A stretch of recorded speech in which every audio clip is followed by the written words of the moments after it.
So now we will start with linkage and recombination. Morgan carried out several dihybrid crosses in Drosophila. तो Morgan जो है उन्होंने बहुत सारे डायहाइब्रिड क्रॉसेस ड्रोसोफिला जो फ्रूट फ्लाई होता है उसको लेकर किया है. और इसके लिए उन्होंने क्या स्टडी किया? Drosophila to study genes that were sex link. और जो जीन स्टडी करने का कोशिश कर रहे थे वो सेक्स लिंक जीन्स होता है, मतलब कैरेक्टरिस्टिक्स जो है वो सेक्स लिंक्ड होते हैं. मेल एंड फीमेल का जो क्रोमोसोम्स है उसमें लिंक्ड होते हैं.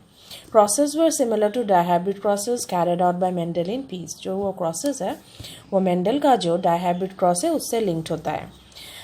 Morgan hybridized yellow-bodied white-eyed females to brown-bodied red-eyed males and intercrossed their F1 progeny.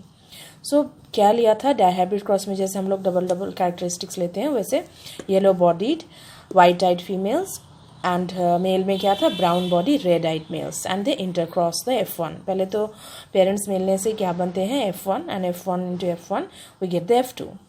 He observed that the two genes did not segregate independently with each other and the F2 ratio deviated very significantly from 9:3:3:1 ratio expected when the two genes are independent. So जब ये cross हुआ तब उन्होंने क्या देखा कि जब Morgan ने yellow body white eyed male लिया, फीमेल लिया, brown body red eyed males लिया और इंटरक्रॉस किया F1 प्रोजेनी को, तो देखा कि two genes did not segregate independently. दो जीन्स है वो सेपरेट नहीं हुआ था इंडिपेंडेंटली. और रेशियो जो डायहाइब्रिड क्रॉस में आना चाहिए 9:3:3:1 वो नहीं था. So Morgan and his group knew that the genes were located on the X chromosome and saw quickly that when the two genes in a dihybrid cross were situated on the same chromosome, the proportion of parental gene combination were much higher than the non-parental type. तो Morgan और उसके group ने क्या देखा और क्या जाना कि genes are located on the X chromosome. They knew that this genes are located on the X chromosome. X chromosomes में है ये. और क्या देखा जल्दी से कि two genes in a dihybrid cross, जो डायहाइब्रिड क्रॉस में दो जीन्स है और they are situated in the same chromosome. एक ही क्रोमोसोम में दो जीन्स है. और proportion of parental combination, parental में जो कॉम्बिनेशन मतलब जो बाद में F2 में जो कॉम्बिनेशन देखा जा रहा है उसमें पेरेंटल कॉम्बिनेशंस ज़्यादा हैं than the non parental type. Morgan attributed this due to the physical association or linkage of the two genes and coined the term linkage to describe the physical association of genes on a chromosome and the term recombination to describe the generation of non-parental gene combination. तो Morgan ने अभी वो जो association था दोनों jeans का उसका नाम क्या दिया? लिंकेज. एंड जो कि जीन्स का एसोसिएशन से हो रहा है ऑन अ क्रोमोसोम उसका क्या नाम है? रिकॉम्बिनेशन. तो नॉन पेरेंटल जब कैरेक्टरिस्टिक्स आ रहा है so that is called a recombinant और प्रोसेस का नाम क्या है? Recombination. Morgan and his group also found that even when genes were grouped on the same chromosome, Morgan और उसके ग्रुप ने क्या देखा कि जीन्स ग्रुप अगर सेम क्रोमोसोम में है तो कुछ जीन्स जो है टाइटली लिंक्ड होते हैं while others show loosely linked. जब पेरेंटल कॉम्बिनेशन और रिकॉम्बिनेंट वैरायटी देखेंगे तब देखा जाएगा कि जो टाइटली लिंक्ड है उसमें लो रिकॉम्बिनेशन और वैराइटीज़ बहुत कम आ रहे हैं और जो लूजली लिंक्ड है थोड़ा दूर है that will show high recombination. So for example उन्होंने क्या लिया? White and yellow genes and he saw that they are tightly linked and showed only 1.3% recombination, while white and miniature wings showed 37.2% recombination. His student Alfred Sturtevant used the frequency of recombination between gene pairs on the same chromosome as a measure of the distance between genes and mapped their position on the chromosome. सो जब उसका student जो है उन्होंने क्या देखा कि कितना combination हो रहा है, रिकॉम्बिनेशन कितना है, और फिर आगे जाके क्या क्या है जो रिकॉम्बिनेशन फ्रीक्वेंसी का स्टडी करके between the gene pairs same chromosome में. सो उसने देखा कि कितना डिस्टेंस है and then later on he started mapping the genes. So he mapped the genes according to their position. Now if we can see this cross A and B which was done by Morgan और उनमें हम लोगों ने क्या देखा है? Cross A and cross B है. सो यहाँ पर येलो वाइट टाइप, और यहाँ पर वाइल्ड टाइप लिखा हुआ है, यहाँ पर वाइट मिनिएचर है एंड वाइल्ड टाइप लिखा हुआ है। Wild type is red eyed brown body. और उसी के हिसाब से जो पेरेंटल है, क्रॉस ए में पहले देखेंगे, क्रॉस ए में ये फीमेल और ये मेल, और ये 2 X chromosomes, X and Y, और फिर ये देखो वाइल्ड टाइप है, ये येलो वाइट है, और ये जो वाई क्रोमोसोम है इसमें कोई कैरेक्टरिस्टिक्स नहीं है, क्योंकि पहले ही क्या मालूम है कि this are always link to the X chromosome, X link genes. और उसके बाद जो पेरेंटल कॉम्बिनेशन आ रहा है उसका 98.7 है और रिकॉम्बिनेंट का 1.3% है। मतलब क्या है, दोनों देखो पास पास है, so they are closely linked, और जो पेरेंटल कॉम्बिनेशन है इसके लिए इसका ज़्यादा हो रहा है, और जो रिकॉम्बिनेंट है बहुत कम हो रहा है, क्योंकि जीन बहुत पास पास है, दे आर क्लोजली लिंक्ड। सो ये नॉर्मल क्रॉसेस है। देखो एक्स क्रोमोसोम यहाँ से एक आया है और एक मेल से आया है, और एक मेल होने के लिए एक एक्स यहाँ से आएगा और एक वाई यहाँ से आएगा। फिर जो F1 इंटू F1 करेंगे तब क्या हो रहा है, पेरेंटल एंड रिकॉम्बिनेंट। सो सीधा पेरेंटल के हिसाब से जब जाएंगे तब सीधा नीचे की तरफ जाएंगे। So x and y, 1 from here and Y, और एक एक्स यहाँ से और एक वाई यहाँ से आ रहा है। फिर दूसरा कॉम्बिनेशन फीमेल में एक एक्स यहाँ से और एक एक्स यहाँ से, और एक एक्स यहाँ से और एक एक्स यहाँ से। फिर रिकॉम्बिनेंट का वेराइटीज जब आएगा तब क्या होगा, रिकॉम्बिनेशन, मतलब क्रोमोसोम्स में रिकॉम्बिनेशन होता है तब जाकर रिकॉम्बिनेंट वेराइटी मिलता है। सो इसका परसेंटेज देखो 1.3 है। क्रॉस बी में भी सेम टू सेम है, लेकिन डिस्टेंस देखना है, मतलब they are loosely linked, and so the recombinant formation is 37.2, जो कि इससे काफ़ी ज़्यादा है। क्रॉसेस एक ही हैं, लेकिन यहाँ पर क्या हुआ है, डिस्टेंस ज़्यादा है, सो रिकॉम्बिनेंट वेराइटीज़ ज़्यादा है। So that is the result of the linkage. Next we come to polygenic inheritance. So देखो, Mendel studies described those traits that have distinct alternate forms such as flower color, which are either purple or white. But when you look around you, जब हम लोग आसपास देखते हैं, सो वहाँ पर क्या देखते हैं, डिस्टिंक्ट अकुरेंस ऐसा नहीं है, जैसे कि ह्यूमन बीइंग जो सारे लंबे या छोटे, ऐसा तो नहीं है, बीच में भी बहुत कुछ है। There are range of possible height. So ये जो रेंजेस ऑफ कैरेक्टरिस्टिक्स है, these are actually controlled by 3 और more genes and thus called as polygenic trait. जैसे हाइट हो गया, बॉडी का कलर हो गया, सो इसके लिए तो 2 कैरेक्टरिस्टिक्स ही काफ़ी नहीं है ना, इसमें बहुत ज़्यादा वेराइटीज़ है। So they are controlled by 3 और more genes and they are called as polygenic traits. The involvement of multiple genes, polygenic inheritance, also take into account the influence of environment. So human skin color is another classic example for this. In a polygenic trait, the phenotype, that is the external character, reflects the contribution of each allele. The effect of each allele is additive.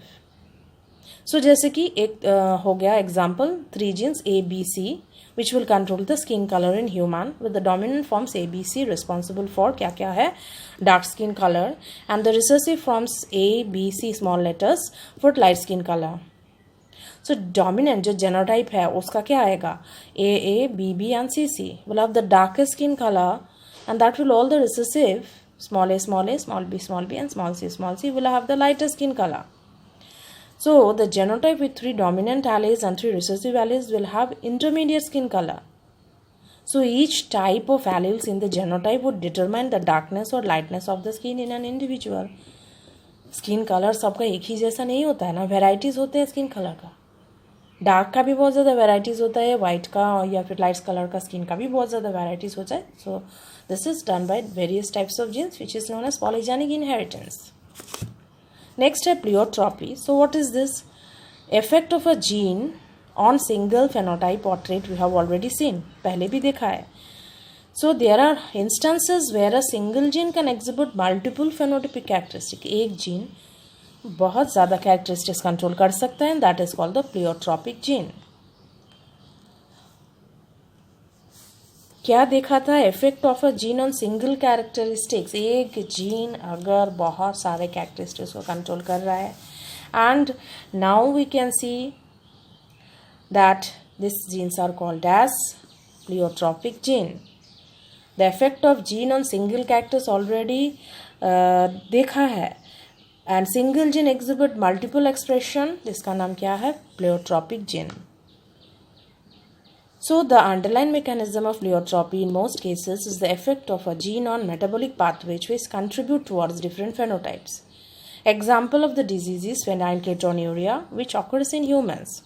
Disease is caused by mutation in the gene that codes for enzyme phenylalanine hydroxylase. A single gene mutation will occur. So disease इसका क्या नाम है? phenylketonuria, which occurs in humans. And ये disease किससे कारण होता है? Mutation के कारण होता है. और कौन सा जीन में? Which codes for enzyme phenylalanine hydroxylase. There is single gene mutation. Mutation मतलब sudden changes. This manifest itself through phenotypic expression characterized by mental retardation and a reduction in hair and skin pigmentation. So एक gene में mutation मतलब changes हो जाते हैं, गड़बड़ हो जाता है. सो एक्सप्रेशन मतलब कैरेक्टरिस्टिक्स, क्या सिम्टम्स आएगा? मेंटली रिटार्डेड हो जाएंगे, हेयर्स रिड्यूस हो जाएंगे एंड स्किन में. सो सिम्टम्स क्या होगा? अभी जो ये म्यूटेशन मतलब चेंज जो जीन में हो गया है उसमें सिम्टम्स क्या आएगा? मेंटली रिटार्डेड, ब्रेन ठीक से काम नहीं करेगा. Reduction in hair and skin pigmentation. Pigmentation मतलब कलर्स, वो थोड़ा सा कम हो जाएगा, मतलब धीरे धीरे कम हो जाएगा. जो कलर है उसे बहुत कम हो जाएगा, रिडक्शन हो जाएगा पिगमेंटेशन, कलर्स कम हो जाएंगे स्किन का और हेयर का. मतलब हेयर वाइट हो सकते हैं, स्किन में वाइट स्पॉट्स आ सकते हैं. So this is the example of pleiotropy where one gene can exhibit multiple phenotypic expression. One gene में गड़बड़ हुआ है, single gene mutation which codes for the enzyme phenylalanine hydroxylase. और इसमें कुछ गड़बड़ हो जाएगा तो गड़बड़ वाला कैरेक्टरिस्टिक्स क्या है? Mental retardation, reduction in hair and skin pigmentation. So that is pleiotropy. One gene exhibit multiple phenotypic expression. One gene मतलब बहुत सारे कैरेक्टरिस्टिक्स को कंट्रोल कर रहा है. Next, already we have discussed about the sex determination in human being, जिसमें हम लोगों ने देखा कि एक सेक्स होने से फीमेल एंड XY होने से मेल. Now will discuss sex determination in honey bee. So the sex determination in honeybee is based on the number of sets of chromosomes an individual receives. An offspring from the union of sperm and egg develops as a female, and an unfertilized egg develops as a male by means of parthenogenesis. So पहले भी हम लोगों ने parthenogenesis का बारे में जो हम लोगों का नॉलेज है उससे पता चलता है कि individuals that develop without fertilization is called as the process is called as parthenogenesis. So यहाँ पर unfertilized egg भी होता है, वो मेल हो जाएगा by parthenogenesis. So males have half the number of chromosomes than that of the female. Males में female से आधे नंबर में chromosomes है. Females are diploid having 32 chromosomes. Females में diploid condition है having 32 chromosomes. Males are haploid having 16 chromosomes. So this system is called as haplodiploid sex determination system and has special characteristic features such as male produce sperms by mitosis. They do not have father and thus cannot have sons, but have a grandfather and can have grandsons. So क्या हो रहा है? Female having 32, they need to produce gametes, so meiosis ही तो होगा ना, है ना? सो जब मियोसिस होगा तो प्रोड्यूस होगा मतलब गैमेट्स के बाद अगर फर्टिलाइज्ड हुआ है so form from the union of sperm and the egg develops as a female queen और वर्कर. अगर फर्टिलाइजेशन हुआ है तो क्वीन और वर्कर हो जाएगा. अगर अनफर्टिलाइज्ड है तो उसमें से क्या होगा? Mail drones. द प्रोसेस क्या है? पार्थेनोजेनेसिस. सो मेल्स में क्या है? Half the number of chromosomes than female. 32 से आधा क्या होता है? 16. सो मेल्स में 16, फीमेल में 32. ठीक है. और this is called as haplodiploid sex determination system. और स्पेशल कैरेक्टरिस्टिक फीचर्स है जैसे कि मेल्स प्रोड्यूस स्पर्म्स. और ये कैसे प्रोड्यूस होगा? ऑलरेडी हैप्लॉइड है सो अभी मियोसिस करने का ज़रूरत नहीं होता. So they will produce by mitosis. Males का फादर नहीं है क्योंकि they have come from the process of parthenogenesis. There is no father, no fertilization are taken place, so there is no father. Father नहीं है सो sons produce नहीं कर सकते. Father नहीं है। क्यों? Because they have come from parthenogenesis process and they can not produce any son. Males नहीं आ सकते, so they don't have any son, but they have a grandfather. अब ग्रैंडफादर कहाँ से आया? They have a grandfather and can have grandsons. They have a grandfather, उनके grandfather हैं। Grandfather कहाँ से आया है? पहले के जनरेशन से आया है grandfather. And can have grandson, they can have grandson, but directly they can not have the sons. मतलब लड़के नहीं हो सकते लड़कों से। So that is the thing.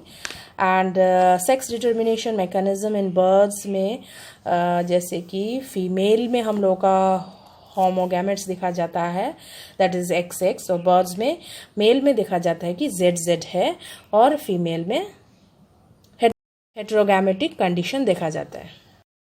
Next topic is mutation, जो अभी हम लोगों ने बताया था कि अचानक से कुछ चेंज हो जाना, so which is alternation of DNA sequence, और उसमें कैरेक्टरिस्टिक्स भी चेंज हो जाते हैं। जेनोटाइप एंड फेनोटाइप कैरेक्टरिस्टिक्स भी चेंज हो जाते हैं। So, in addition to the recombination, mutation is another phenomenon that leads to variation in DNA. Mutation मतलब changes।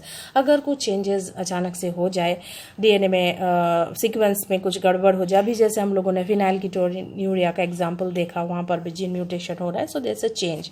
सो ये चेंज से बहुत सारे गड़बड़ हो सकते हैं। सो लॉस हो सकता है, गेन हो सकता है जीन्स का, जो बाद में जाके हम लोग को और थोड़ा आइडिया मिलेगा नेक्स्ट चैप्टर में। And since genes are known to be located on the chromosomes, alternation in chromosome results in abnormalities or aberration। कुछ भी chromosomes का alternation होगा तो abnormalities आ सकते हैं सभी में। सो वैसे कि एग्जाम्पल है mutation in sickle cell anaemia, ये भी एक एग्जाम्पल है जो कि हम बाद में थोड़ा सा और डिटेल्स में डिस्कस करेंगे। So what is mutation? That is alternation of gene sequence, कुछ चेंजेस जो कि कैरेक्टरिस्टिक्स को बदल दे, तो that is called as mutation. So there is variation in DNA whenever there is mutation, the characteristics are changed. So जितना तक knowledge होना चाहिए था अभी तक का, सो इसमें क्या देख रहे हैं कि म्यूटेशन में चेंजेस होते हैं, बहुत कुछ गड़बड़ हो सकता है, एबनॉर्मलिटीज़ हो सकते हैं। मतलब कैंसर में भी म्यूटेशन का कारण देख सकते हैं हम लोग। कुछ एनीमिया है जिसका नाम है सिकल सेल एनीमिया, उसमें भी देख सकते हैं कि म्यूटेशंस होने के लिए ही ये हुआ है। सो थोड़ा सा डिटेल्स हम लोग बाद में भी देखेंगे म्यूटेशंस का। सो बेसिक कॉन्सेप्ट ये है कि दिस इज अ चेंज और change in the DNA sequence.